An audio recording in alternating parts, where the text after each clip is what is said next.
हजारों वर्ष पहले जब मनुष्य स्वप्नों में देवताओं से संवाद करता था और आकाश अब भी पृथ्वी के इतना समीप था कि उसकी सांसें हिमालय की चोटियों को छूती थीं, वहीं बर्फ से ढकी घाटियों के बीच एक रहस्यमयी वन था, नागवन। उस वन में कोई पक्षी नहीं गाता था, पर वृक्षों की शाखाएं किसी अलौकिक संगीत में झूमती थीं। कहते हैं वहाँ एक दिव्य नाग ऋषि आरुणेश साधना में लीन रहते थे। उनका शरीर सर्प की भांति चमकता, पर मुख पर उतरी थी गहन शांति। उनकी दृष्टि में युगों की स्मृतियां थरथराती थीं।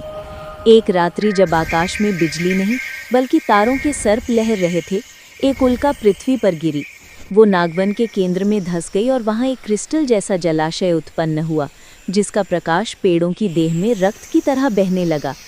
ऋषि ने उसे प्राणमणि कहा, क्योंकि उसमें जो भी झांकता उसकी आत्मा अपने सबसे गहरे दबे हुए भावों का प्रतिरूप देखती थी। धीरे धीरे मनुष्य आने लगे, कोई अमरत्व की जिज्ञासा लिए, कोई प्रेम का आशीर्वाद मांगता, कोई मृत्यु से जीतने की चाह रखता। परंतु प्राणमणि किसी की इच्छा नहीं सुनती थी, वो केवल मन की शुद्धता को पहचानती। जिनके भीतर छल था उनके प्रतिबिंब सर्पों की तरह मरोड़ खाकर उठते और एक नीले धुएं में वो व्यक्ति बुझ जाता, केवल राख बचती। एक दिन एक युवा साधक अमरेश वहां पहुंचा। उसने आरुणेश को प्रणाम कर कहा, गुरुदेव, मैं जानना चाहता हूँ, क्या आत्मा वास्तव में अमर है? ऋषि ने आंखें खोली। उनमें सितारों की परछाइयाँ कांप रही थीं।